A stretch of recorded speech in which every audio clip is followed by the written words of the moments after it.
Good morning to all of you. So today we are going to start a new chapter colligative property और वो काफी important chapter है, काफी बढ़िया chapter है। हर साल उनसे क्वेश्चन पूछे जाते हैं कोलिगेटिव प्रॉपर्टी से। तो इस चैप्टर में हम लोग अच्छे अच्छे चीजों को डिस्कस करेंगे, काफी अच्छे अच्छे क्वेश्चंस को हम लोग डिस्कस करने वाले हैं। तो पहले समझते हैं कि कोलिगेटिव प्रॉपर्टीज है क्या और एक कोलिगेटिव प्रॉपर्टीज एराइज कैसे होते हैं। तो सबसे पहला चीज ये अपन बात करते हैं कि कोलिगेटिव प्रॉपर्टीज जो होते हैं ना वो सिर्फ और सिर्फ आइडियल सॉल्यूशन के लिए होते हैं। ठीक है, तो let's start with the colligative properties. How colligative property arise. तो सबसे पहले हम लोग बात कर रहे हैं डेफिनेशंस का, क्या होते हैं कोलिगेटिव प्रॉपर्टीज। ठीक है, बहुत इंपॉर्टेंट टॉपिक है कोलिगेटिव प्रॉपर्टीज, सॉल्यूशन चैप्टर के अंदर ये आते हैं, बहुत इंपॉर्टेंट है ये कोलिगेटिव प्रॉपर्टीज। तो सबसे पहले कोलिगेटिव प्रॉपर्टीज के बारे में क्या बात करेंगे कि ये सिर्फ और सिर्फ किसके लिए होते हैं, आइडियल सॉल्यूशन के लिए होते हैं। रियल सॉल्यूशन के लिए कोलिगेटिव प्रॉपर्टीज डिफाइन नहीं होते हैं। तो कोलिगेटिव प्रॉपर्टीज कैसे एराइज होते हैं, कोलिगेटिव प्रॉपर्टीज क्या है, तो listen me carefully what I am explaining.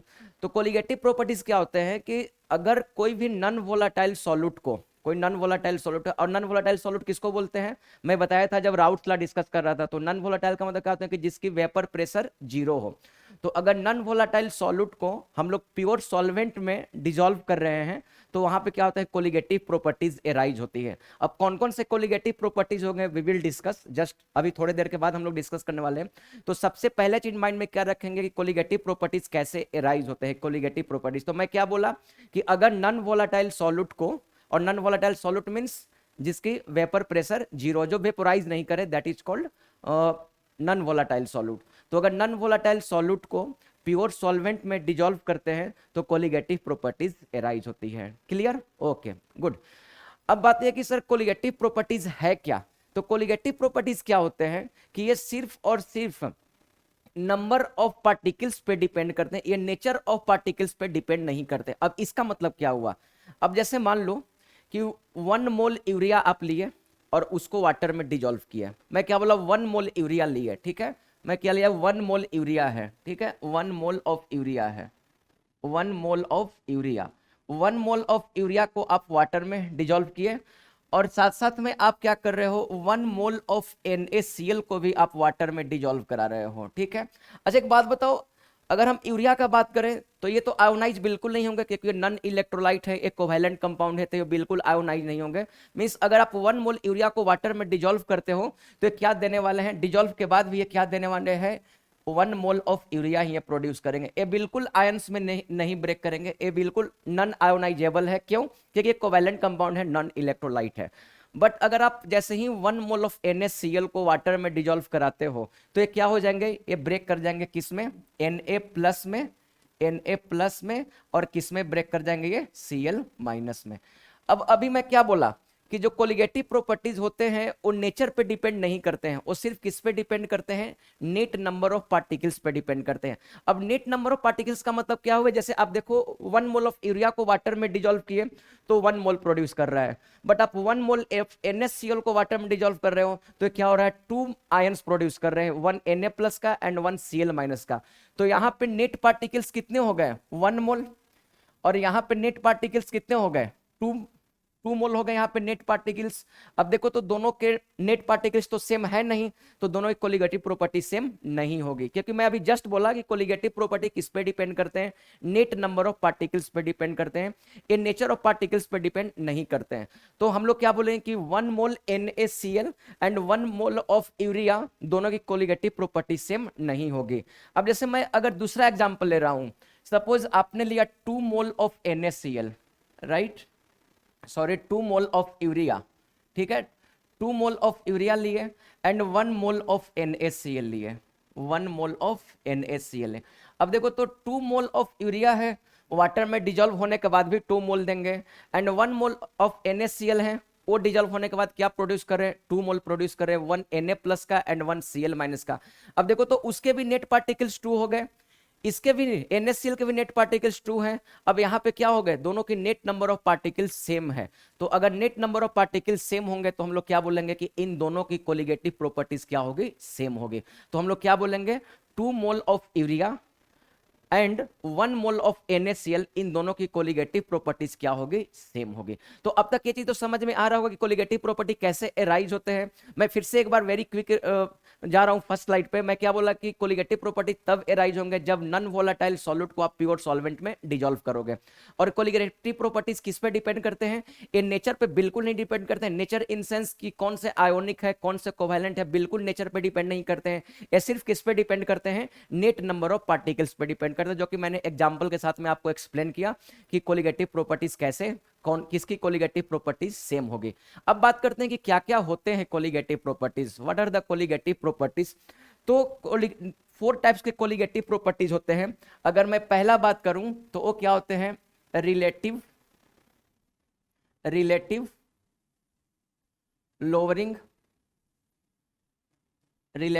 Lowering in vapour pressure. पहले कोलिगेटिव प्रॉपर्टीज क्या हो गए, relative lowering in vapour pressure. दूसरे जो कोलिगेटिव प्रॉपर्टीज है वो क्या हो गए आपका, एलिवेशन इन बॉइलिंग पॉइंट। दूसरे क्या हो गए आपका, एलिवेशन इन बॉइलिंग पॉइंट, ठीक है। तीसरे जो कोलिगेटिव प्रॉपर्टीज है वो क्या होंगे आपका, डिप्रेशन इन फ्रीजिंग पॉइंट। तीसरे जो कोलिगेटिव प्रॉपर्टीज हैं वो क्या हो गए आपका, डिप्रेशन इन फ्रीजिंग पॉइंट। और जो फोर्थ वन जो है आपका, दैट इज ऑस्मोटिक प्रेशर। और जो फोर्थ वन है वो क्या है आपका, ऑस्मोटिक प्रेशर, ठीक है। तो ये 4 टाइप्स का कोलिगेटिव प्रॉपर्टीज अपन डिस्कस करने वाले हैं। कौन कौन सा, relative lowering in vapour pressure, elevation in boiling point, depression in freezing point and osmotic pressure. ये अब 1 बाय 1 हम लोग वेरी डिटेल में डिस्कस करने वाले हैं। अब तक ये चीज समझ में आ रहा होगा कि हम लोग क्या करने वाले हैं इस पूरे टॉपिक में, और कोलिगेटिव प्रॉपर्टीज एराइज कैसे हो रही है। तो बस माइंड में आपको क्या रखना है कि सर जैसे ही नॉन वोलेटाइल सॉल्यूट को आप प्योर सॉल्वेंट में डाल रहे हो तो वहां पे क्या होते हैं, कोलिगेटिव प्रॉपर्टीज एराइज होते हैं। और कौन कौन से टाइप से कोलिगेटिव प्रॉपर्टीज हैं, ये होते हैं कोलिगेटिव प्रॉपर्टीज। तो लेट्स स्टार्ट 1 बाय 1। तो जो सबसे पहला हम लोग डिस्कस करने वाले हैं वो आपका क्या है, जो सबसे पहला डिस्कस करने वाले हैं वो आपका क्या है, relative lowering in vapour pressure, जिसको शॉर्ट में बोल रहे हैं RLVP। RLVP कुछ नहीं है, कंफ्यूज मत होइएगा, RLVP is nothing, this is the short name of relative lowering in vapour pressure. आ रही बात समझ में, okay cool. So relative lowering in vapour pressure समझ रहे हैं क्या। अब जैसे मान लो कि ये है प्योर सॉल्वेंट, ठीक है, pure solvent, this is solvent, ठीक है, सॉल्वेंट। इसका हमने वेपर प्रेशर मान रखा है P0, प्योर सॉल्वेंट है, ठीक है। प्योर सॉल्वेंट वेपर प्रेशर इनकी फिक्स होती है, वेपर प्रेशर बिल्कुल चेंज नहीं करते हैं। अब आप क्या कर रहे हो कि इसमें ये जो आपका प्योर सॉल्वेंट है, ठीक है, इसमें हम कोई नॉन वोलेटाइल सॉल्यूट को हम इसमें डिजॉल्व कर दिए, नॉन वोलेटाइल सॉल्यूट। और मैं बार बार इस चीज को बोल रहा हूं कि what is the meaning of non volatile solute. Non volatile solute वो होते हैं जो वेपोराइज नहीं करते हैं, इनकी वेपर प्रेशर 0 होती है। मान लो नॉन वोलेटाइल सॉल्यूट है जिसको हम लोग A से इंडिकेट कर रहे हैं, ठीक है, A है, और ये नॉन वोलेटाइल सॉल्यूट को हम इसमें डिजॉल्व कर दिए, ठीक है। अब देखो तो जैसे ही ये सॉल्यूट है आपका और ये सॉल्वेंट है, तो सॉल्यूट और सॉल्वेंट जैसे ही मिक्स होंगे तो क्या बनाएंगे, ऑब्वियसली है कि सॉल्यूशन बनाएंगे। क्या बनाएंगे, आपका सॉल्यूशन बना रहे हैं, ठीक है, this is solution, right, this is solution, जिसका हम वेपर प्रेशर क्या बोल रहे हैं, दैट इज PS, ठीक है। मैं 2 टर्म को इंडिकेट किया हूं, एक हो गया P0, कंफ्यूज बिल्कुल नहीं होना है, एक हो गया P0, और P0 को मैं क्या बोल रहा हूं, vapour pressure of pure solvent. ये क्या हो गया, vapour pressure of pure solvent, ठीक है। और PS क्या हो गया आपका, PS is vapour pressure of क्या हो गया, solution, this is the vapour pressure of solution. मैं ये मेरा इंडिकेट किया हुआ है कि P0 हो गया आपका vapour pressure of pure solvent and PS is the vapour pressure of the solution, cool. अब देखो तो क्या होंगे, हम लोग राउल्ट्स से क्या पढ़े थे कि total pressure of solution is equal to PS, means हम लोग क्या पढ़े थे, P0AXA, ठीक है, प्लस P0BXB। और P0 भी क्या है, ये सॉल्वेंट है जिसको आप लिख सकते हो क्या, P0, अभी हम लोग इंडिकेट किए हुए हैं P0 से। अच्छा ये देखो तो XA क्या है आपका, मोल फ्रैक्शन ऑफ द सॉल्यूट, ठीक है, कौन से सॉल्यूट, नॉन वोलेटाइल सॉल्यूट। मैं बार बार बोल रहा हूं, सारे सॉल्यूट नहीं, नॉन वोलाटाइल सॉल्यूट के वजह से कोलिगेटिव प्रॉपर्टीज एराइज होते हैं, ठीक है। अब देखो तो मैं अभी जस्ट क्या बोला कि नॉन वोलाटाइल सॉल्यूट का मतलब क्या होता है, जिनकी वेपर प्रेशर जीरो हो। अब देखो तो ये कितने हो गए, ये तो हो गए जीरो, ठीक है। अब यहां से क्या हो गया, P naught S P S equal to P naught B, मतलब क्या होगा पी नॉट, क्योंकि ये तो सॉल्वेंट ही तो है, और सॉल्वेंट को हमने क्या मान रखा है, पी नॉट से मान रखा है, तो क्या हो गया पी नॉट इंटू क्या हो गया एक्स बी, ठीक है। अब यहां से पी एस इक्वल टू क्या लिखेंगे, पी नॉट, और एक्स बी को अपन क्या लिखेंगे, वन माइनस एक्स ए, क्योंकि x A plus x B equal to कितना होता है, वन होता है। आ रही बात समझ में। अब अगर मैं इनका बात करूं तो यहां से देखो तो क्या हो जाएंगे, P naught minus P S is equal to क्या हो गए, एक्स ए। अब थोड़ा समझना इस चीजों को, आप क्या देख रहे हो यहां से, P naught minus P S equal to क्या हो गए, एक्स ए, और अगर ये तो हो गया चेंज इन वेपर प्रेशर, मतलब देखो तो पहले था पी नॉट, ठीक है। अब यहां पर देखो तो पी नॉट बड़ा है कि पी एस बड़ा है, ऑब्वियसली पी नॉट बड़ा है। तो आप क्या देख रहे हो कि सर जैसे ही आप नॉन वोलाटाइल सॉल्यूट को आप सॉल्वेंट में डिजोल्व कर दे रहे हो तो वेपर प्रेशर डिक्रीज कर जा रहा है, और कितने से डिक्रीज कर जा रहा है, P naught minus P S से डिक्रीज कर रहा है। What is P naught, P naught is the vapour pressure of pure solvent, P S is the vapour pressure of solution.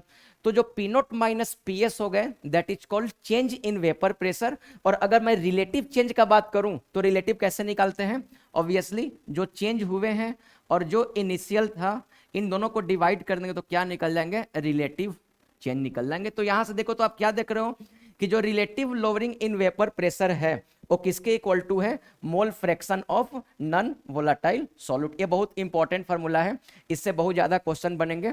तो मैं अभी क्या देखा कि वेपर प्रेशर क्या हो रहे हैं, जैसे ही प्योर सॉल्वेंट में नॉन वोलाटाइल सॉल्यूट को आप डिजोल्व कर रहे हो तो वेपर प्रेशर डिक्रीज कर जा रहा है, और कितने से डिक्रीज कर रहे हैं, P naught minus P S से डिक्रीज कर जा रहे हैं, तो that is called change in pressure. And अगर relative lowering in vapour pressure का बात करूं तो क्या आ गया, P naught minus P S upon P naught equal to क्या होगा, X A. X A is the mole fraction of the non volatile solute. मैं बार बार फोकस कर रहा हूं नॉन वोलाटाइल सॉल्यूट पे। तो यहां से एक इंपॉर्टेंट फार्मूला क्या निकला कि sir relative lowering in vapour pressure क्या होते हैं, वो मोल fraction of non volatile solute के इक्वल टू होते हैं। और एक कैसे लोअरिंग हो कैसे रहा है, ये वेपर प्रेशर डिक्रीज कैसे कर जा रहा है, तो ऑब्वियसली ये सर जैसे ही आप नॉन वोलाटाइल सॉल्यूट को आप प्योर सॉल्वेंट में डिजोल्व करा रहे हो तो वेपर प्रेशर सॉल्वेंट का डिक्रीज हो जा रहा है। तो ये तो हो गया relative lowering in vapour pressure, ठीक है। अब थोड़ा इसको मैं और आगे बढ़ाऊं क्योंकि क्वेश्चन कभी भी किसी भी फॉर्मेट में पूछ देते हैं। तो अभी हम लोग क्या पढ़े यहां से कि sir P naught minus P S upon P naught is equal to क्या हो गए, mole fraction of non volatile solute. ये तो अपने आप में एक बहुत इंपॉर्टेंट फार्मूला है। और अगर इनको मैं थोड़ा आगे बढ़ाऊं तो P naught minus P S upon P naught is equal to क्या हो गए, और एक्स ए क्या है, mole fraction, and mole fraction is equal to क्या होते हैं, मोल अपॉन क्या हो गए, टोटल मोल। एन ए क्या हो गए, mole of non volatile solute, N B क्या हो गए, मोल ऑफ प्योर सॉल्वेंट, जिसको बी से इंडिकेट कर रखे हैं, ठीक है। अब अगर इन दोनों का रेशियो निकालते हैं, मोल का रेशियो, तो क्या हो जाएंगे आपका N A upon N B is equal to क्या हो गया आपका, P naught minus P S upon क्या हो गए, P S. This is the mole ratio. ये भी अपने आप में बहुत इंपॉर्टेंट फार्मूला है मोल रेशियो का, this is the mole ratio, बहुत इंपॉर्टेंट फार्मूला है, ठीक है। आपको सारे फार्मूला माइंड में चलना है लेकर, बट याद नहीं करना है, रटना बिल्कुल नहीं है। अब तक चीजें क्लियर है, अब तक चीजें ये समझ में आ रहे हैं कि सर हम लोग तो बस एक ही चीज डिस्कस कर रहे हैं कि नॉन वोलाटाइल सॉल्यूट का क्या इफेक्ट होता है प्योर सॉल्वेंट के ऊपर। तो अब जैसे ही नॉन वोलाटाइल सॉल्यूट को मिला दिए आप प्योर सॉल्वेंट में तो वेपर प्रेशर डिक्रीज कर गए, और जो डिक्रीज करते हैं उसको बोलते हैं चेंज इन वेपर प्रेशर। और जो चेंज इन वेपर प्रेशर था वो था P naught minus P S, और अगर इनिशियल से डिवाइड कर दिए P naught minus P S upon P not तो वो क्या हो गए, mole fraction of the non volatile solute के इक्वल टू आ गए, राइट। और अगर मोल रेशियो का बात करता हूं सर तो कितने आ गए, N A by N B equal to P naught minus P S upon P naught. N A क्या है, mole of the non volatile solute, and N B क्या है, mole of the pure solvent. आ रही बात समझ में। अब कभी कभी ऐसे पूछते हैं, एग्जाम है कुछ भी पूछ सकते हैं।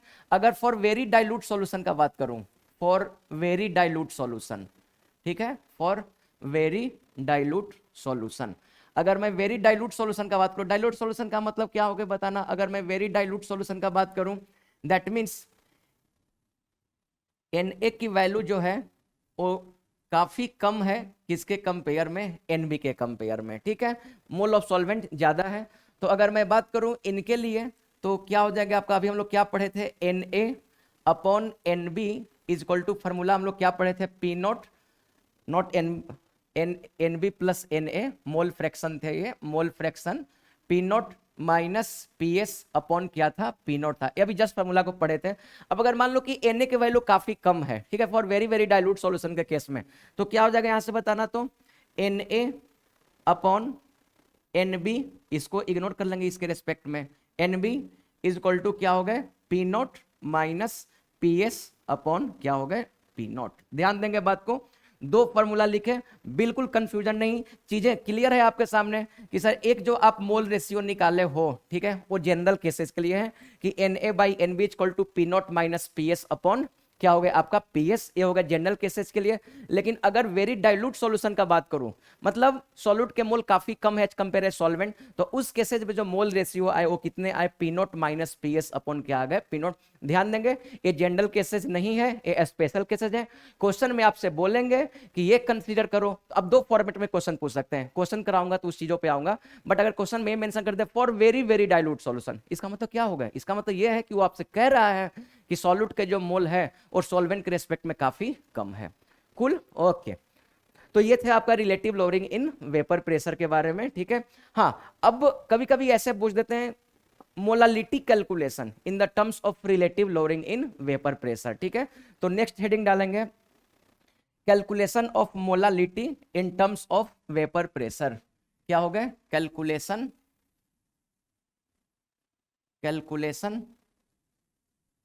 Of molality, calculation of molality in terms of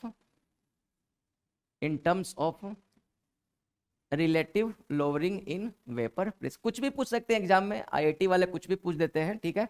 अपने लोग को सारे चीजों को डिस्कस करना है, सारे चीजों को पढ़ना है, ईच एंड एवरी पॉइंट को हम लोग को डिस्कस करना है कि कुछ भी क्वेश्चन आए अपन कर लेंगे एग्जाम में, ठीक है।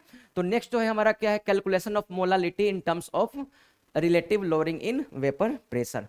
अच्छा बात, तो अभी हम लोग क्या पढ़े थे कि सर जो जनरल, और हम लोग किसके लिए बात कर रहे हैं, फॉर वेरी डाइल्यूट सॉल्यूशन के लिए बात कर रहे हैं, किसके लिए बात कर रहे हैं, फॉर डाइल्यूट सॉल्यूशन के लिए, फॉर डाइल्यूट सॉल्यूशन के लिए, ठीक है, फॉर डाइल्यूट सॉल्यूशन। ओके, हम लोग डाइल्यूट सॉल्यूशन के लिए क्या पढ़े थे कि N A upon N B, N A upon N B is equal to P naught minus P S upon कितना था, पी नॉट था। ये था फॉर वेरी डाइल्यूट सॉल्यूशन। अच्छा, मोलालिटी क्या होती है, मोलालिटी के बारे में तो यार बचपन से पढ़ रहे हैं कि मोलालिटी क्या होता है कि number of moles of solute dissolve in 1 kg of solvent, ये होते हैं मोलालिटी होते हैं, ठीक है। अब देखो तो हमारा टारगेट क्या है, मोलालिटी कैलकुलेट करना in terms of relative lowering in vapour pressure. पूछ सकते हैं एग्जाम में, है बहुत इंपॉर्टेंट टॉपिक है, थोड़ा अच्छे से फोकस करेंगे ये सब चीजों को, जहां भी दिक्कत आएगी तो फिर बताना। ओके, सो देखो तो यहाँ पे अगर एनबी मोल ऑफ सॉल्वेंट है, समझते हैं एनबी मोल ऑफ सॉल्वेंट है, ठीक है। अगर सॉल्वेंट की एनबी मोल है, एनबी मोल ऑफ सॉल्वेंट है, ठीक है, एनबी मोल ऑफ सॉल्वेंट है, तो सॉल्यूट के कितनी मोल है, एनए मोल है, एनए मोल ऑफ क्या हो गए, सॉल्यूट, एनए मोल ऑफ क्या हो गए, सॉल्यूट, राइट। हमारा टारगेट क्या है, मोलालिटी, मोलालिटी का टारगेट क्या है कि 1000 मीन्स 1 kg में कितने सॉल्यूट के मोल डिजॉल्व कर रखे हैं, उसी को तो अपन मोलालिटी बोलते हैं। अब देखो तो अगर सॉल्यूट के मोल एनबी है तो सॉरी सॉल्वेंट के मोल एनबी है तो सॉल्यूट के मोल कितने हैं, एनए है। अब देखो तो अगर मान लो एनबी इंटू एमबी, अच्छा ये क्या हो गया, what is NB into MB, थोड़ा लिखते चलते हैं, कंफ्यूजन बिल्कुल नहीं। एनए को हम लोग क्या मान रहे हैं, moles of non volatile solute, ठीक है। ये क्या है आपका, non volatile solute, non volatile solute. NB क्या है आपका, mole of solvent, mole of solvent, ठीक है, मोल ऑफ सॉल्वेंट। एमबी को क्या मान रखे हैं, एमबी क्या हो गया आपका, molar mass of solvent, MB क्या हो गया आपका, molar mass of solvent, molar mass of solvent.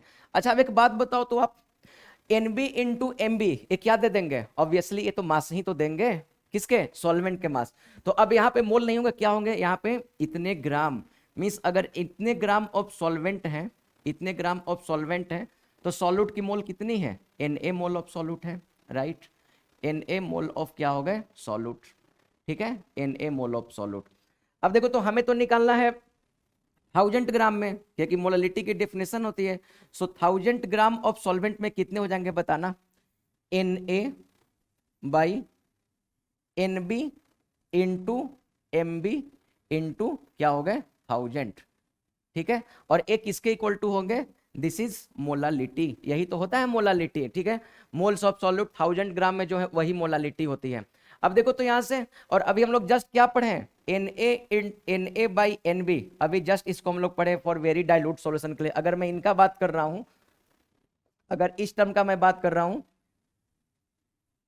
Na by Nb का, तो अभी हम लोग क्या पढ़े थे, देख रहे हैं क्या होता है, अपने लोग का क्या आया है मोलालिटी, अपने लोग का मोलालिटी ये आया है कि sir Na by Nb into 1000 divided by Mb is equal to क्या आया था, this is molality, this is called क्या हो गया, मोलालिटी। चीजें क्लियर होना चाहिए आपको, बिल्कुल ऐसा नहीं होना चाहिए कि सर समझ में नहीं आ रहा है मैं क्या पढ़ रहा हूं, आप क्या पढ़ा रहे हो, बिल्कुल ऐसा नहीं होना चाहिए, क्रिस्टल बिल्कुल क्लियर होना चाहिए। मैं चीजों को बार बोलो कि मैं क्या कैलकुलेट करने जा रहा हूं, मोलालिटी का वैल्यू मैं निकालने जा रहा हूं, किसके टर्म्स में, relative lowering in vapour pressure के टर्म्स में, ठीक है। और देखो तो अभी डाइल्यूट सॉल्यूशन के लिए हम लोग क्या पढ़े हैं, Na बाई Nb का वैल्यू, अभी डाइल्यूट सॉल्यूशन के लिए हम लोग क्या पढ़े हैं, P naught minus P S upon P naught into 1000 divided by Mb, और यही किसके वैल्यू आ गई, दिस इज मोलालिटी। बहुत इंपॉर्टेंट फार्मूला है, दिस इज मोलालिटी, एंड किसके लिए, फॉर डाइल्यूट सॉल्यूशन के लिए, ठीक है, किसके लिए हो गए, फॉर डाइल्यूट सॉल्यूशन के लिए हो गए, क्या आ गए, P naught minus P S upon P naught into 1000 by Mb, Mb क्या है, molar mass of pure solvent, okay. अब देखो यहां से, अगर फॉर मैं जनरल सॉल्यूशन का बात करूं, फॉर जनरल सॉल्यूशन, ये तो था डाइल्यूट सॉल्यूशन के लिए, अगर मैं जनरल सॉल्यूशन का बात करूं, जनरल सॉल्यूशन का, तो जनरल सॉल्यूशन के लिए सिंपल सा क्या हो गया बताना, P naught minus P S upon P S into 1000 divided by Mb is equal to क्या हो गए, मोलालिटी। ये किसके लिए हो गए, ये जनरल सॉल्यूशन के लिए, मतलब जनरल केसेस के लिए हो गए। बट अगर मैं डाइल्यूट सॉल्यूशन का बात करूं तो ये था डाइल्यूट सॉल्यूशन के लिए। तो ये चीजों को माइंड में रखेंगे, हम लोग इस पर भी क्वेश्चन करेंगे, काफी बढ़िया क्वेश्चन मिलेगा ये। अब जैसे मैं एक क्वेश्चन से स्टार्ट कर रहा हूं, अगर मैं आपसे ये बोलूं कि calculate the vapour pressure of 1 molal aqueous solution of glucose at 100 degree Celsius, ठीक है।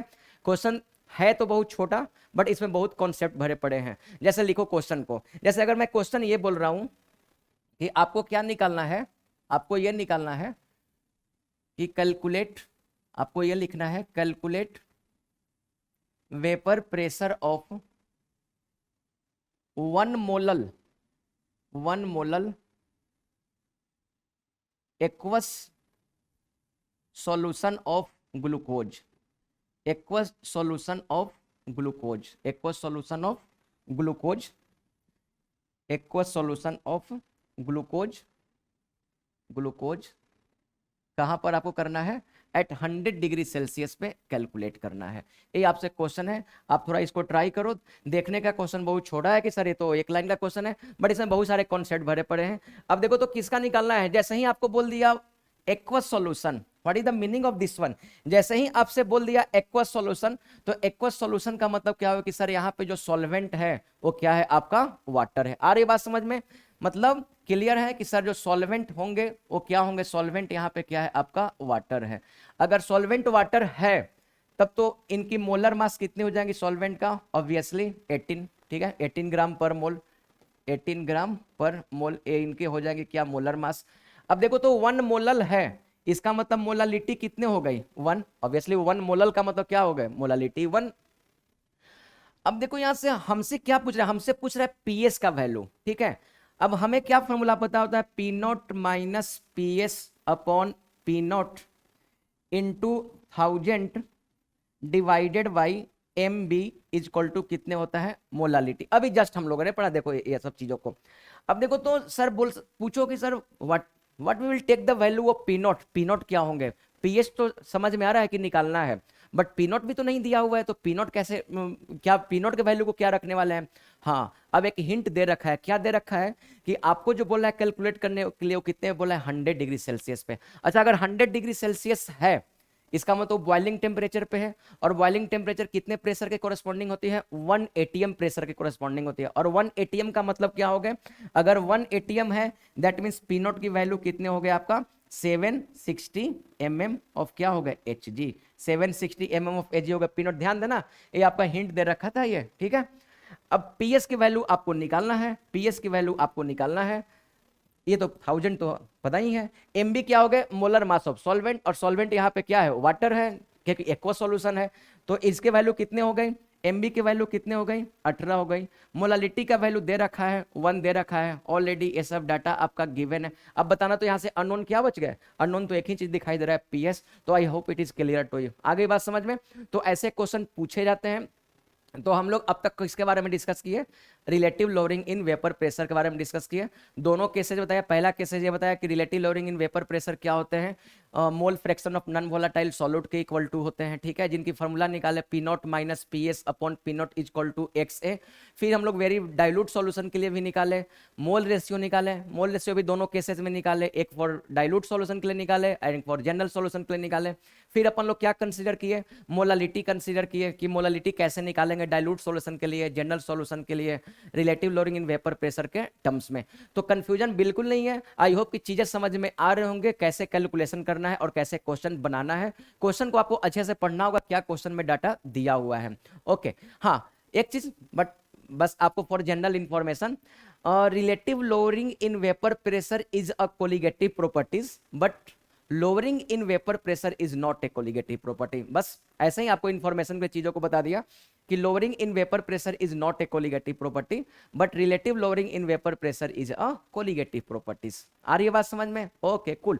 सो I hope first colligative property is clear to you. Now we are going for the second colligative properties. और second colligative properties आपका क्या है? Elevation in boiling point. अब तक किसी को कोई डाउट, कोई भी कंफ्यूजन? कंफ्यूजन होना ही नहीं चाहिए, ठीक है, चीजों को आपको क्लियर करते हुए चलना है, बिल्कुल कंफ्यूजन नहीं है, ठीक है। चलिए, जो सेकंड है आपका, वो सेकंड कौन से कोलिगेटिव प्रॉपर्टीज है? सेकंड है आपका elevation in boiling point. Second क्या हो गया आपका? Elevation in boiling point. अच्छा, नाम से ही समझ में आ रहा होगा, एलिवेशन मतलब बॉइलिंग पॉइंट का बढ़ना, ठीक है, elevation in boiling point, elevation in boiling point, ठीक है। तो समझ में आ रहा होगा कि नॉन वोलेटाइल, नाम से ही क्लियर हो रहा है कि सर जैसे आप नॉन वोलेटाइल जैसे ही सॉल्यूट को आप सॉल्वेंट में डिजोल्व करते होंगे तो बॉइलिंग पॉइंट बढ़ जाता होगा। तो चलो, ये तो समझने की चीजें हैं, कैसे बढ़ता होगा, चीजों को हम अच्छे से पूरा डीप में डिस्कस करने वाले हैं, ठीक है। अब देखते हैं थोड़ा सा इसको, elevation in boiling point discuss करने से पहले थोड़ा सा हम लोग फेज डायग्राम ऑफ वाटर को डिस्कस करें, ताकि चीजें आपको इजीली वे में समझ में आए और अच्छे से समझ में आए, ठीक है। क्योंकि कभी कभी ग्राफ से भी क्वेश्चन दे देते हैं, तो आपको समझ में आना चाहिए कि क्या होता है फेज डायग्राम। तो सबसे पहले हम लोग बात कर रहे हैं फेज डायग्राम ऑफ वाटर का, समझते हैं थोड़ा अच्छे से, बहुत इंपॉर्टेंट है ये, ठीक है। ये मान लो आपका टेम्परेचर और ये आपका प्रेशर। हम लोग क्या करने वाले हैं? Elevation in boiling point discuss करने वाले हैं, बट उससे पहले अपन phase diagram of water discuss कर रहे हैं। उस बेसिस पे ही बताएंगे कैसे बॉइलिंग पॉइंट बढ़ रहे हैं, क्या हो रहे हैं, कैसे इफेक्ट, किस पे इफेक्ट आ रहा है, वो सब सारे चीजों को क्लियर करेंगे किससे? फेज डायग्राम ऑफ वाटर से, ठीक है। अब जैसे मान लो, देखो, अगर वाटर का फेज डायग्राम का बात कर रहे हो तो इसमें 3 लाइन होते हैं, ये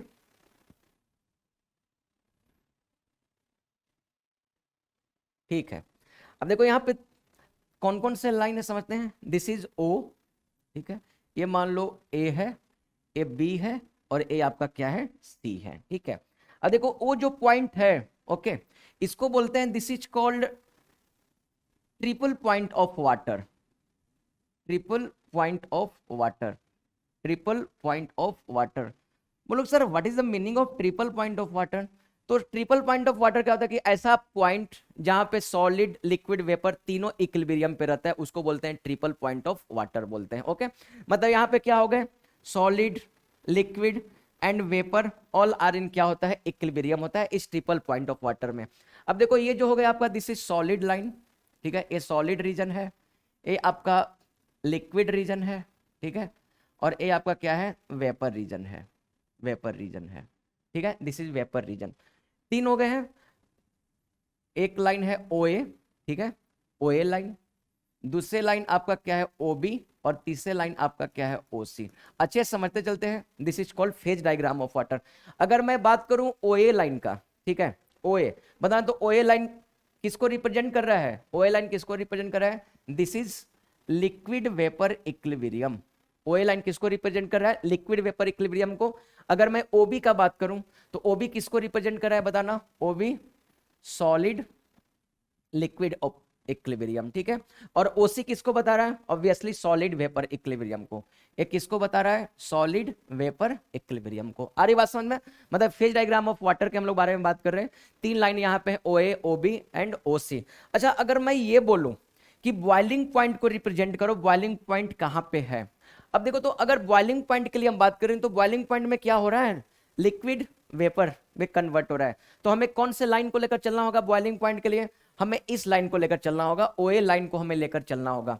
अगर मैं रिप्रेजेंट करूं इस ग्राफ पे कि बॉइलिंग पॉइंट कहां पे है, कौन से टेम्परेचर है जो बॉइलिंग टेम्परेचर है, और बॉइलिंग टेम्परेचर का मतलब क्या है, the temperature at which liquid start to boil.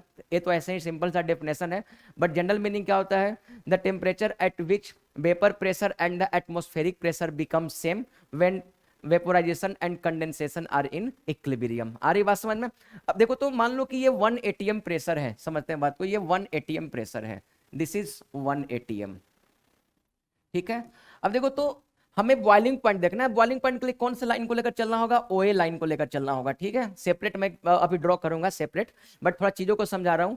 अब देखो तो अगर मैं बात कर रहा हूं तो देखो 1 एटीएम के कोरेस्पॉन्डिंग, ठीक है, 1 एटीएम के कोरेस्पॉन्डिंग इस लाइन पे आओ। 1 एटीएम के कोरेस्पॉन्डिंग जो आपका टेम्परेचर है, ठीक है, जो टेम्परेचर है, this is called boiling temperature. इसको हम लोग क्या बोल रहे हैं, this is called boiling temperature, ठीक है। 1 एटीएम के कोरेस्पॉन्डिंग जो टेम्परेचर है that is called boiling temperature. तो ये किसका बॉइलिंग टेम्परेचर है, प्योर सॉल्वेंट का, ठीक है। अभी हम सॉल्यूशन का बिल्कुल नहीं बात करें, अभी नॉन वोलेटाइल सॉल्यूट को हम बिल्कुल नहीं डिजोल्व करा रखे हैं, ये प्योर वाटर का हम फेज डायग्राम बना रखे हैं, ठीक है। तो ये हो गया आपका बॉइलिंग पॉइंट। अब अगर हमें एलिवेशन इन बॉइलिंग पॉइंट पे डिस्कस करना है तो अब थोड़ा हम सेपरेट डायग्राम को बना रहे हैं, ध्यान से समझते हैं चीजों को कि क्या होते हैं। अगर मैं एलिवेशन इन बॉइलिंग पॉइंट का बात करूं, एलिवेशन इन बॉइलिंग पॉइंट का, तो देखो तो ये तो हो गया आपका प्रेशर और ये आपका क्या हो गया, टेम्परेचर। कौन से लाइन को लेकर चलना होगा, अभी हम जस्ट बताएं बॉइलिंग पॉइंट के लिए कौन से लाइन है आपका, देखो इधर बॉइलिंग पॉइंट के लिए लिक्विड वेपर जो इक्विलिब्रियम कौन सा है, ओए है। देखो हम ओए को लेकर चलने वाले हैं बॉइलिंग पॉइंट के लिए, ठीक है, ओए का। अगर मैं बात करूं ओए का, ठीक है, तो देखो तो यहाँ पे क्या है, ओए के बारे में अगर बात कर रहा हूं तो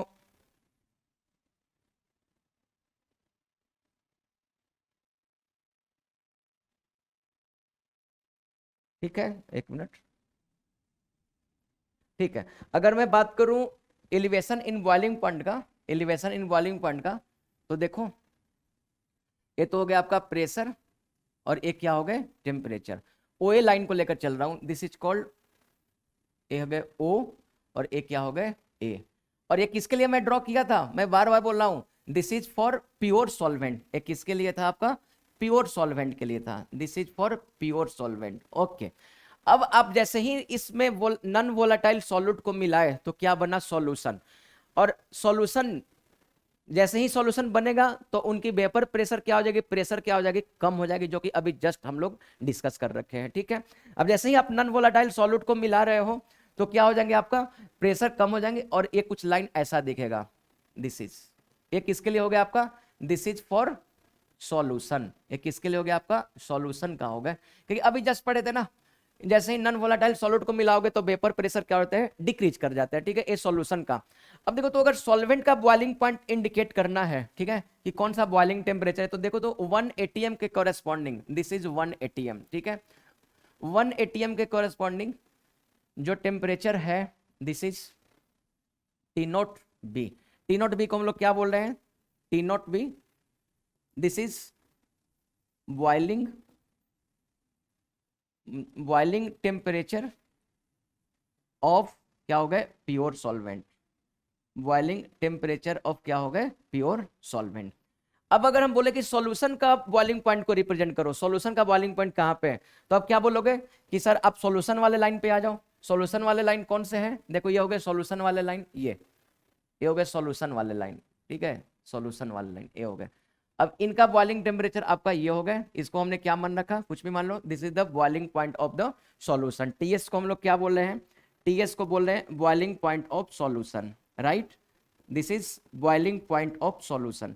बताओ चीजें समझ में आ रहे हैं या नहीं समझ में आ रहे हैं, कुछ भी दिक्कत हो तो भी बताना क्या हो रहा है यहाँ पे। बिल्कुल है, हमें बॉइलिंग पॉइंट चेक करना है, तो 1 एटीएम के कोरेस्पॉन्डिंग जो टेम्परेचर आएगा that is called the boiling temperature. तो सॉल्वेंट का हम लोग चेक कर लिए, और कौन से लाइन पे, ये इंपॉर्टेंट है, कौन से लाइन पे, ऑब्वियसली लिक्विड वेपर इक्विलिब्रियम वाले लाइन पे 1 एटीएम के कोरेस्पॉन्डिंग जो टेम्परेचर आएगा that is the boiling temperature of the pure solvent. Solution का चेक करना था, तो सॉल्यूशन वाले लाइन पे उसके कोरेस्पॉन्डिंग 180 में कोरेस्पॉन्डिंग जो टेम्परेचर था वो क्या था, आपका boiling point of the solution. अच्छा आप क्या फील कर पा रहे हो, बताओ यहां से क्या फील कर पा रहे हो कि बॉइलिंग पॉइंट क्या हो रहा है, कि सर बॉइलिंग पॉइंट बढ़ गए। देखो पहले बॉइलिंग पॉइंट ये था, अब बॉइलिंग पॉइंट ये हो गए। तो ये जो जितने टेम्परेचर से बढ़े हैं ये, इसको अपन बोल रहे हैं क्या, डेल्टा टीबी। और यही जो डेल्टा टीबी है दैट इज कॉल्ड क्या हो गया, एलिवेशन इन बॉइलिंग पॉइंट। ये क्या हो गया आपका, elevation in boiling point.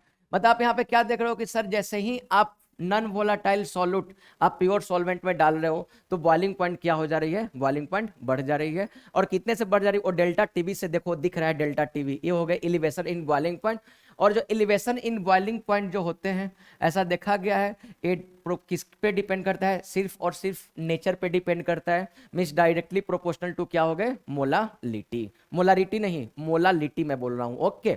So delta TB directly proportional to क्या हो गया, मोलालिटी।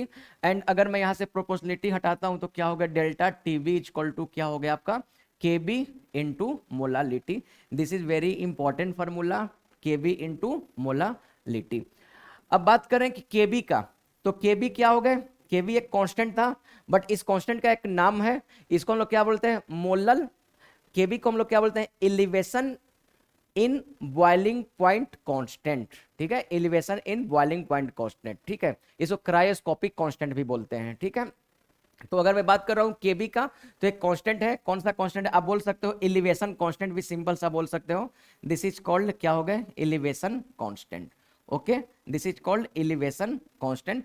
और केबी का बता रहा हूं, केबी कैसे हम लोग निकालते हैं, बट आपको वाटर के लिए केबी का वैल्यू आपको याद करना जरूरी है। मैं अभी फार्मूला बता रहा हूं कैसे हम लोग केबी के वैल्यू को कैलकुलेट करते हैं। तो यहां से क्या निकला कि सर जैसे ही नॉन वोलेटाइल सॉल्यूट को मिला रहे हो, थोड़ा बॉइलिंग मिस टेम्परेचर थोड़ा राइट साइड में शिफ्ट कर गए, मिस बॉइलिंग पॉइंट बढ़ गए हैं। और बॉइलिंग पॉइंट कितने से बढ़ गए हैं, डेल्टा टीबी से बढ़ गए हैं। जैसे मान लो ऐसे है कि वाटर का बॉइलिंग पॉइंट तो हमें पता होता है 100 डिग्री सेल्सियस है, अब उसमें नॉन वोलेटाइल सॉल्यूट को मिला है और उसका बॉइलिंग पॉइंट हो गए 102 point something degree Celsius, 102.5 degree Celsius. तो कितने से बढ़ गए, ऑब्वियसली 2.5 से बढ़ के। कैसे निकाले, boiling point of the solution minus boiling point of the pure solvent, इन दोनों को सब्ट्रैक्ट कर दिए तो क्या निकल गया, जितने से बॉइलिंग पॉइंट बढ़ा है, और उसको अपन क्या बोल रहे हैं, डेल्टा टीबी। और डेल्टा टीबी इक्वल टू क्या होता है, केबी इंटू मोलालिटी। आई बात समझ में।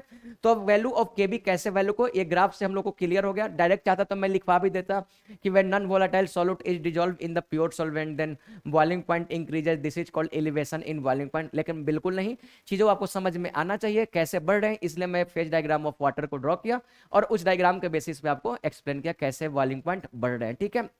तो अगर मैं बात कर रहा हूं केबी के वैल्यू को, ठीक है, केबी के वैल्यू को, तो केबी के वैल्यू तो ऐसे आपको दिया रहेगा, क्वेश्चन में नहीं दे रहा तो आपको याद करना है। बट केबी के वैल्यू देखो क्या होता है, आर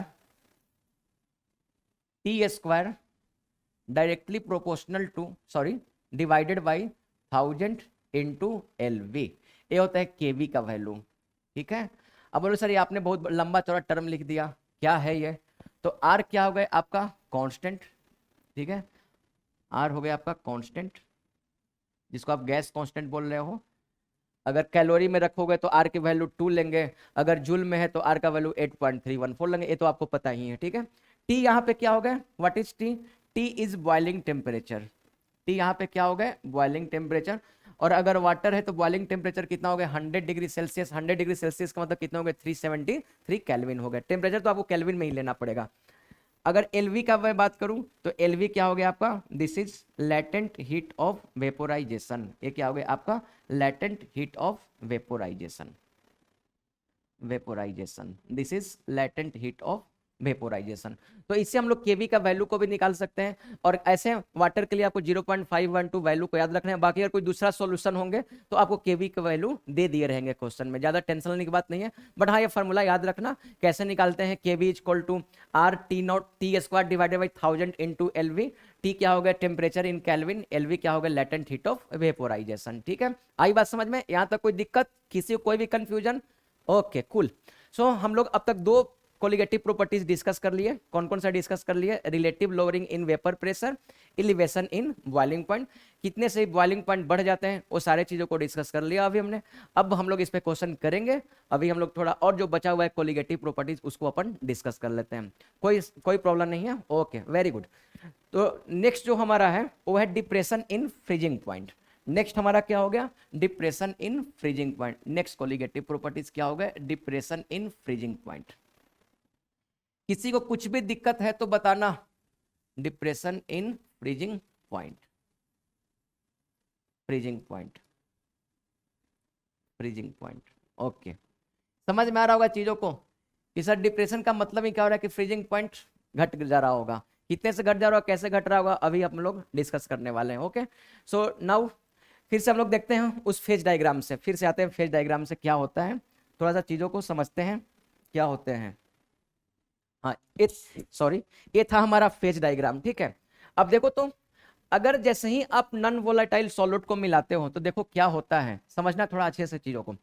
ये था प्योर सॉल्वेंट का। ठीक है, जैसे ही आप नॉन वोलेटाइल सॉल्यूट को मिक्स करते हो इसमें, किसमें? प्योर सॉल्वेंट में, तो क्या होता है कि ये जो ट्रिपल पॉइंट है वो कुछ लेफ्ट साइड में यहां पर शिफ्ट कर जाता है ऐसे, वो यहां पे सिर्फ मान लो ये ओडेस है। ठीक है, अब ये जो लाइन था ना ओ ए लाइन, वो कुछ ऐसा हो जाएगा, ये हो जाएगा आपका, ये मान लो ए डैश। ठीक है, ये हो गया प्योर किसके?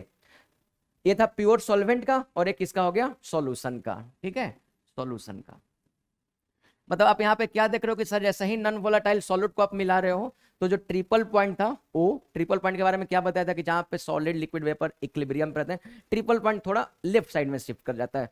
अब जैसे ही लेफ्ट साइड में शिफ्ट किया तो बताना, तो अब अगर हमें फ्रीजिंग पॉइंट दिखाना है तो देखो तो ये लाइन भी तो ऐसे शिफ्ट कर गया ना, ये लाइन ऐसे शिफ्ट कर गया होगा, ये लाइन। ठीक है, इसको आप मान लो this is B dash.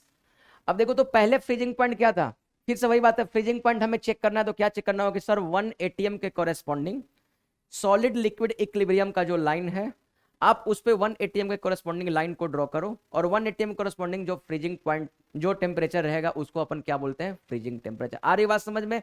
Boiling point में क्या लिया था? 1 एटीएम के कोरेस्पॉन्डिंग कौन से लाइन को देखा था? लिक्विड वेपर वाले लाइन को। और फ्रीजिंग पॉइंट को चेक करने के लिए हमें क्या देखना होगा? 1 एटीएम के कोरेस्पॉन्डिंग सॉलिड लिक्विड वाले लाइन को। आ रही बात समझ में? Okay great. सो अगर मैं बात कर रहा हूं इसके लिए तो देखो तो 1 एटीएम के कोरेस्पॉन्डिंग ये था,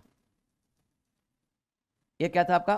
फ्रीजिंग पॉइंट, टीएफ जिसको मैं बोल रहा हूं, freezing point of pure solvent. ठीक है, अब अगर सॉल्यूशन का बात करूं तो देखो तो सॉल्यूशन का क्या हो जा रहा है, अगर मैं सॉल्यूशन का बात कर रहा हूं, ठीक है, सॉल्यूशन का अगर बात कर रहा हूं तो देखो तो सॉल्यूशन में 1 एटीएम कोरेस्पॉन्डिंग ये हो गया फ्रीजिंग पॉइंट। ठीक है, ये हो गया freezing point, this is called freezing point of the किसके हो गए? सॉल्यूशन का। अब देखो तो यहां से क्या देखने को मिल रहा है, इसको मैं सेपरेट ड्रॉ करने वाला हूं, बट अभी समझा रहा हूं क्योंकि फेज डायग्राम बना रखे थे हम, अभी चीजों को सेपरेट करने वाला हूं। अब देखो तो कि पहले सर फ्रीजिंग पॉइंट ये था, जैसे ही आपने नॉन वोलेटाइल मिलाए तो freezing point temperature left side में आ गया, इसका मतलब क्या होगा कि फ्रीजिंग पॉइंट घट गए हैं। तो ये था नॉन वोलेटाइल सॉल्यूट का इफेक्ट किसके ऊपर? फ्रीजिंग पॉइंट के ऊपर। अब तो चीजों को मैं सेपरेट कर रहा हूं। ठीक है, ठीक है, डिप्रेशन इन फ्रीजिंग पॉइंट था। अब देखो तो अगर मैं बात कर रहा हूं डिप्रेशन इन फ्रीजिंग पॉइंट का, तो ये लाइन था आपका, ये था प्रेशर, ठीक है, और ये था आपका टेम्परेचर। क्या हुआ था आपका? सॉलिड लिक्विड इक्विलिब्रियम था, ये था ओ ए और ये था बी। जैसे ही आपने नॉन वोलेटाइल मिलाया था तो फिर जो ट्रिपल पॉइंट थे वो कुछ लेफ्ट साइड की तरफ शिफ्ट कर गए थे, जिसको हमने ओडेस माना था। अब देखो तो 1 एटीएम के कॉरेस्पॉन्डिंग जो टेम्परेचर था इसको हम लोग क्या बोले थे? Freezing temperature. ठीक है, टी नॉट एफ को हम लोग क्या बोल रहे हैं? This is called freezing temperature, और फ्रीजिंग पॉइंट जो बोलो this is called freezing point किसका फ्रीजिंग पॉइंट था? फ्रीजिंग पॉइंट ऑफ वाटर, जिसको अगर वाटर ले रहे हो तो वाटर है, नहीं तो प्योर सॉल्वेंट। अब जैसे ही नॉन वोलेटाइल सॉल्यूट को मिलाए थे तो क्या हो गया था बताना, ये ऐसे शिफ्ट कर गए थे, जिसको हमने बोला था बी डैश बोला था। अब इनके कोरस्पॉन्डिंग जो है this is called freezing point of the solution, ठीक है। इसको हम लोग क्या बोले हैं? This is called freezing freezing freezing point of solution. आ रही है बात समझ में? Freezing point of solution, okay cool. अब देखो तो यहां से इतने टेम्परेचर से वो डिक्रीज कर गए हैं, देख रहे हो ना, पहले था ये, अब डिक्रीज कर गए हैं। और इसी को हम लोग बोल रहे हैं this is called depression in freezing point. इसको हम लोग क्या बोलते हैं? This is called depression in freezing point, जिसको अपन इंडिकेट कर रहे हैं डेल्टा टीएफ से। वहां पे क्या इंडिकेट किए थे? डेल्टा टीबी से। और यहाँ पे हम लोग क्या इंडिकेट कर रहे हैं? डेल्टा टीएफ से, ठीक है। फिर से वही बात कि सर जो डेल्टा टीएफ होंगे वो डायरेक्टली प्रोपोर्शनल टू क्या होंगे? आपका मोलालिटी, सिर्फ नेचर पे डिपेंड करता है। तो delta TF is equal to क्या हो गया आपका? KF into molality. KF into क्या हो गया? मोलालिटी, ठीक है। केएफ यहाँ पे क्या हो गए? Molal depression constant. केएफ क्या हो गया आपका? Depression constant, depression constant. और डेल्टा टीएफ क्या था कि सर जितने बॉइलिंग पॉइंट, जी सॉरी, जितने फ्रीजिंग पॉइंट घट गए हैं वो क्या था? हमारा डेल्टा टीएफ था, ठीक है। अब ऐसे मान लो कि जैसे ही हमें नॉन वोलेटाइल सॉल्यूट को मिला है, अब फ्रीजिंग पॉइंट हो गया -1.5 डिग्री सेल्सियस। अब बताओ तो कितने से डिक्रीज कर गया? पहले था 0 डिग्री सेल्सियस, -1.5 हो गया, मीन्स 1.5 से क्या हो गए? डिक्रीज कर गए। तो ये जो 1.5 है इसको अपन क्या बोलते हैं? डेल्टा टीएफ बोलते हैं। और डेल्टा टीएफ इक्वल टू क्या हो गया? KF into molality, right. अब देखो तो मोलालिटी तो हमें पता है, number of moles of solute dissolve in the 1 kg of solvent, okay. अब जैसे हम लोग केबी का वैल्यू निकाल रहे थे, सिमिलरली यहाँ पे हम लोग क्या करेंगे? केएफ का भी वैल्यू निकालने वाले, एक फॉर्मूला है, बट आपको टेंशन नहीं लेना इसके बारे में, क्योंकि आपको वैल्यू दी हुई रहेगी। अगर मैं बात करूं वैल्यू ऑफ केएफ का, वैल्यू ऑफ केएफ का, तो केएफ इक्वल टू क्या हो गया आपका? R into T square divided by 1000 into L F, ठीक है। वहां पे क्या था? एलवी, और यहाँ पे क्या हो गया? L F. यहाँ पे फिर से वही बात, यहाँ पे टी क्या हो गया? वहां पे था बॉइलिंग टेम्परेचर, और यहाँ पे क्या हो गया आपका? Freezing temperature, freezing temperature, freezing temperature, ठीक है। आर का तो वैल्यू पता है। एल एफ क्या हो गया आपका? L F is latent heat of fusion. L F को क्या बोलेंगे? Latent heat of fusion. This is latent heat of क्या हो गए? फ्यूजन, ठीक है। इससे केव का वैल्यू हो गए। बट वाटर के लिए ध्यान में रखिएगा, वाटर के लिए केवी का वैल्यू मैंने क्या बताया था? 0.512, और इस केएफ का वैल्यू कितने हो जाएंगे? 1.86 हो जाएंगे। आ रही बात समझ में? कोई दिक्कत है यहाँ तक? अब तक हम लोगों ने 3 कोलिगेटिव प्रॉपर्टीज को डिस्कस कर लिया, चीजें बिल्कुल क्लियर दिख रहा है हमें। अब तक ये देख रहे हो कि सर नॉन वोलेटाइल सॉल्यूट को मिलाने से 3 इफेक्ट तो हमें पता चल गया। पहला इफेक्ट तो ये था कि सर वेपर प्रेशर डिक्रीज कर गए थे, बॉइलिंग पॉइंट इंक्रीज कर गए थे, एंड फ्रीजिंग पॉइंट डिक्रीज कर, मतलब जितने आप सॉल्यूट को मिलाते जाओगे उतने से वेपर प्रेशर घटते जाएंगे, बॉइलिंग पॉइंट बढ़ते जाएंगे, एंड फ्रीजिंग पॉइंट घटते जाएंगे, ठीक है। इसमें मैं क्वेश्चन करने वाला हूँ एंटी फ्रीज सब्सटेंस पे, काफी अच्छे अच्छे क्वेश्चन, जैसे इथाइलिन ग्लाइकोल जो होते हैं वो एंटी फ्रीज सब्सटेंस होते हैं। हम लोग इस पे अच्छे क्वेश्चन करने वाले हैं, क्योंकि आजकल जेई के एग्जाम में क्वेश्चन पूछ रहे हैं एंटी फ्रीज सब्सटेंस से। कोई दिक्कत? आगे बढ़ूं? Okay great. तो ये था आपका क्या? Depression in freezing point. अब जो नेक्स्ट आपका है कोलिगेटिव प्रॉपर्टीज, वो है आपका ऑस्मोटिक प्रेशर।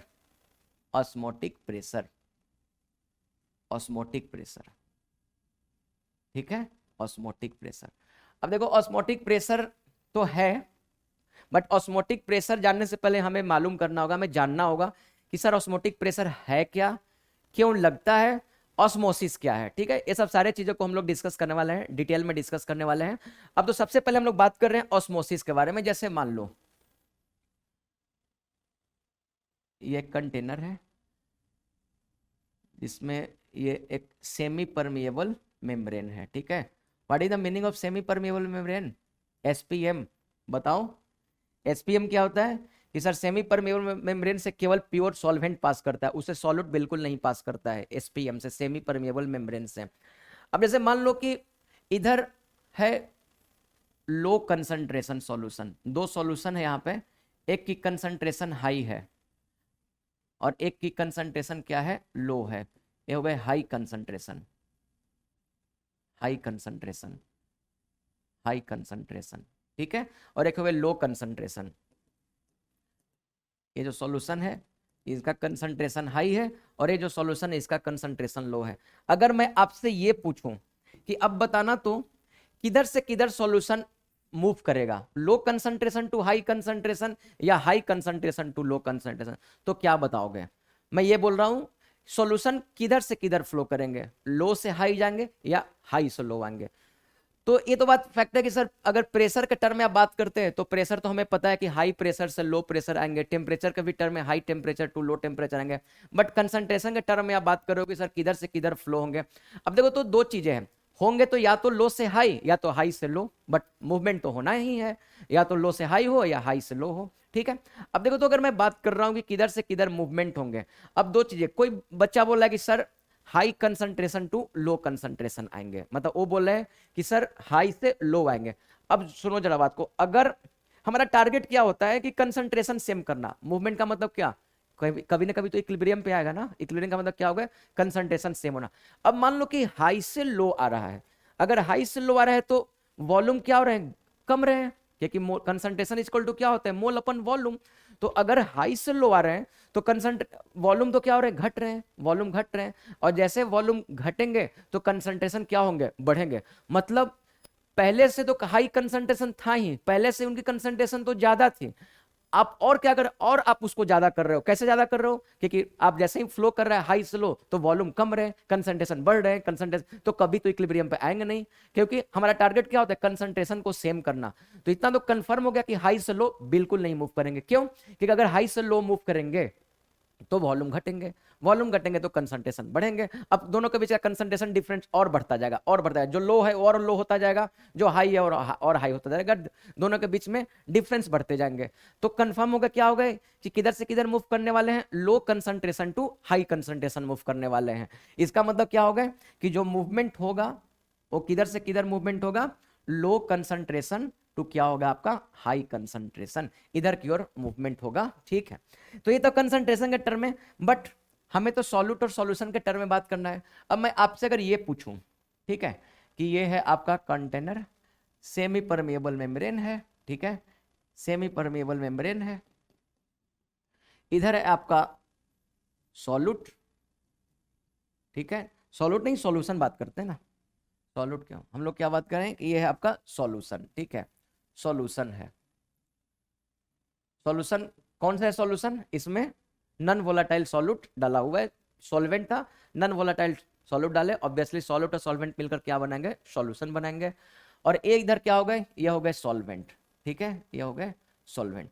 अब अगर मैं आपसे ये पूछूं कि अब बताना तो किधर से किधर मूव करने वाले हैं, फ्लो किधर से किधर होगा, सॉल्यूशन टू सॉल्वेंट या सॉल्वेंट टू सॉल्यूशन। तो अब थोड़ा प्रेशर वाले कॉन्सेप्ट लगाओ कि अभी जस्ट पहले आप लोगों ने क्या बोला था कि सर जिधर हाई प्रेशर होगा उधर से मूव करेंगे किसके तरफ, लो प्रेशर की तरफ।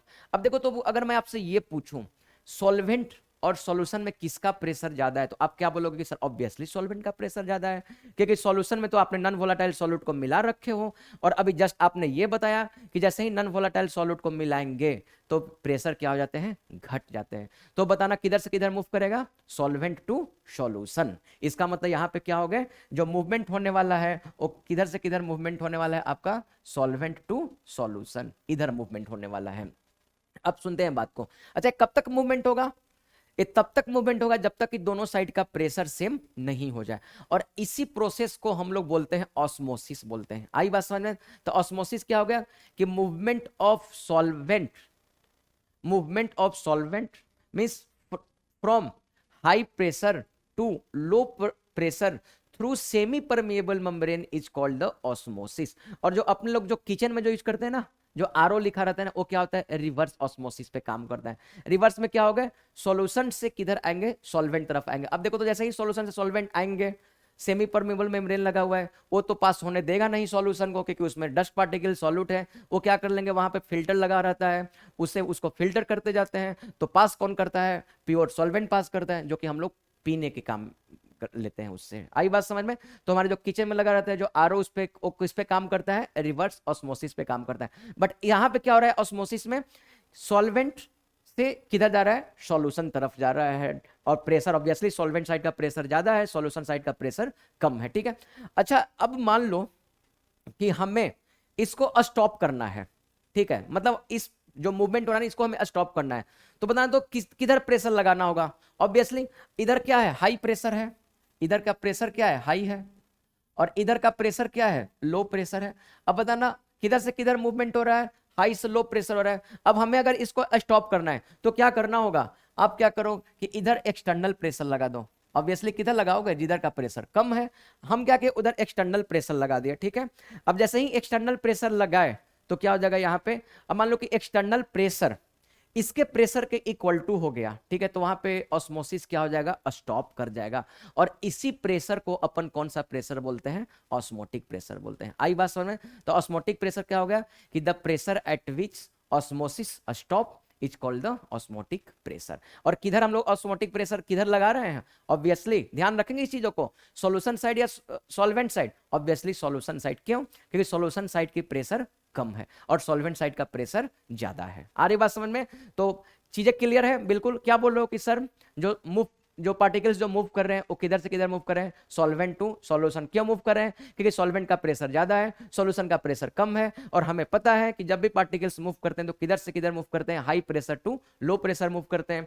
हमें इस चीज को रोकना है, हमें ऑस्मोसिस को रोकना है, तो हमें क्या करना होगा, जिधर का प्रेशर कम है उधर हमने एक्सटर्नल प्रेशर को लगा दिया, और अगर वो प्रेशर, कौन से प्रेशर जो आप लगाए हो, एक्सटर्नल प्रेशर सॉल्वेंट के प्रेशर के इक्वल टू हो गए, तो वहां पे ऑस्मोसिस क्या हो जाएंगे, स्टॉप कर जाएंगे। और जिस प्रेशर पे ऑस्मोसिस स्टॉप कर गए उस प्रेशर को अपन कौन सा प्रेशर बोलते हैं, ऑस्मोटिक प्रेशर। क्लियर है यहाँ पे? Very good.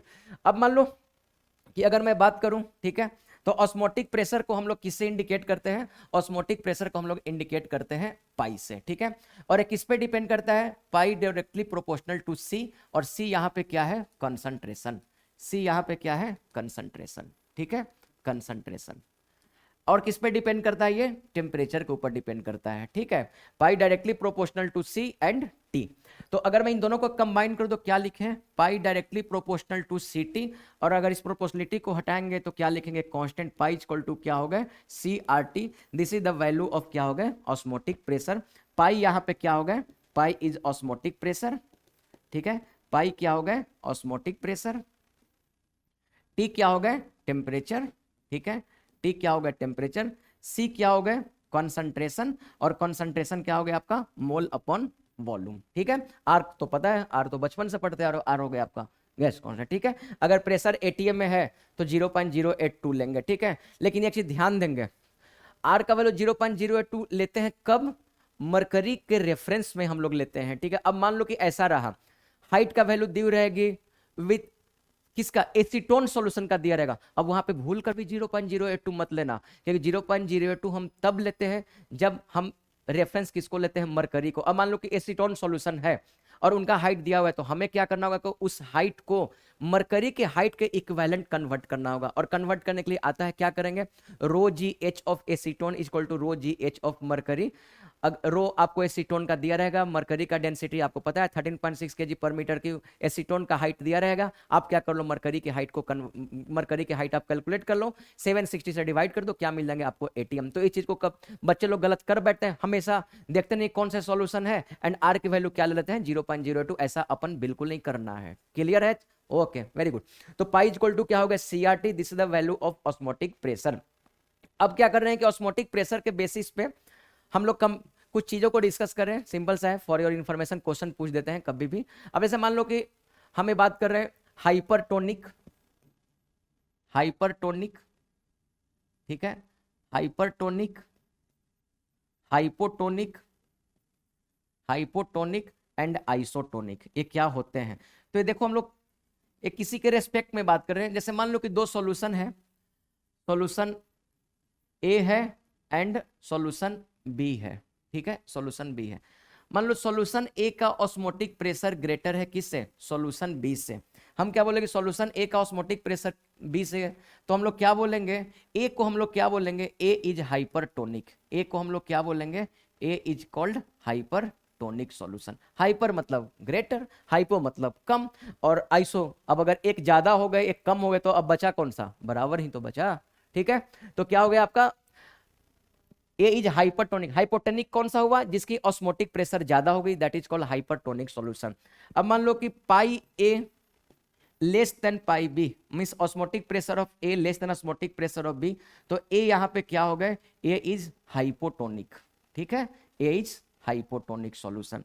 और अगर मान लो दोनों का ऑस्मोटिक प्रेशर सेम है, pi A is equal to pi B, तो यहां पे हम लोग क्या बोलेंगे, इन दोनों सॉल्यूशन को हम लोग कौन सा सॉल्यूशन बोलेंगे, आइसोटोनिक सॉल्यूशन बोलेंगे। तो ध्यान देंगे कभी कभी क्वेश्चन पूछ देते हैं hypotonic, hypertonic and the isotonic. तो ये था हमारा ऑस्मोटिक प्रेशर के बारे में, मीन्स कोलिगेटिव प्रॉपर्टीज है। हम लोग अब नेक्स्ट क्लास में अच्छे अच्छे क्वेश्चन इस पे करने वाले, बहुत इंपॉर्टेंट है टॉपिक था, क्वेश्चन पूछे जाते हैं, हर साल क्वेश्चन इससे पूछे जाते हैं। तो एक बार वेरी क्विक हम बात कर रहे हैं कोलिगेटिव प्रॉपर्टीज का, बस 2 मिनट में रिवीजन करा दे रहा हूँ पूरे चीजों को, कॉपी को बंद रखो, बस सुनो मैं क्या बोल रहा हूँ। तो अगर मैं बात कर रहा हूँ इस चीजों को कोलिगेटिव प्रॉपर्टीज का, तो सबसे पहला चीज मैं ये बता दें कोलिगेटिव प्रॉपर्टीज कैसे राइज होते हैं। नॉन वोलाटाइल सॉल्यूट को जब हम लोग सॉल्वेंट में मिक्स करते हैं तो मिलाते हैं तो क्या होता है, कोलिगेटिव प्रॉपर्टीज एराइज होता है। और जो कोलिगेटिव प्रॉपर्टीज होते हैं वो नेचर ऑफ पार्टिकल्स पे बिल्कुल नहीं डिपेंड करते, किस पे डिपेंड करते हैं, नेट नंबर ऑफ पार्टिकल्स पे डिपेंड करते हैं। जैसे हमने लिया था 2 mole of urea and 1 mole of NaCl, दोनों सेम नंबर ऑफ मोल्स दे रहे थे तो उनकी कोलिगेटिव प्रॉपर्टीज क्या थी, सेम होंगे। ठीक है, कोलिगेटिव प्रॉपर्टीज में हम लोग क्या पढ़ा, पहला पढ़ा relative lowering in vapour pressure.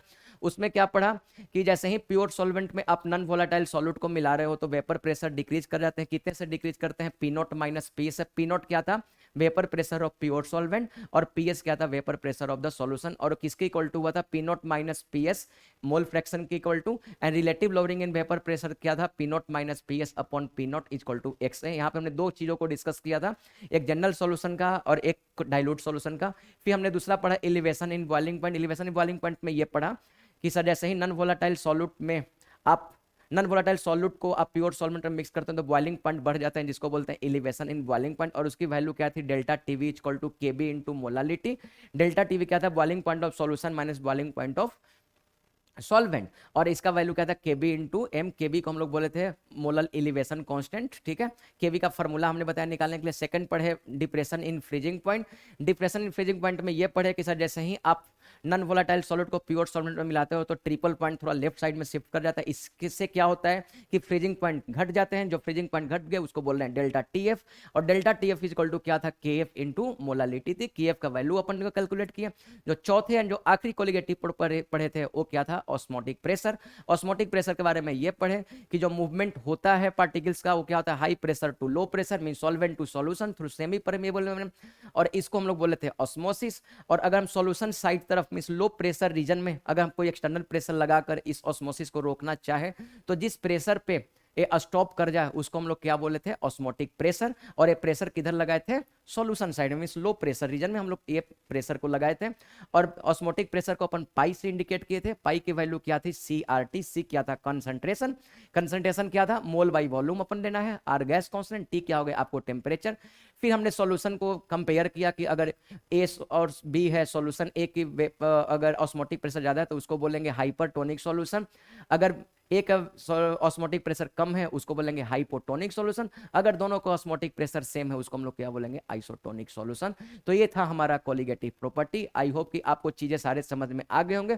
कोई दिक्कत होगा तो फिर हम लोग नेक्स्ट क्लास में बात करेंगे, और नेक्स्ट क्लासेस में हम लोग इस पे अच्छे अच्छे क्वेश्चन लगाने वाले हैं। कोई problem? Okay, cool, thank you.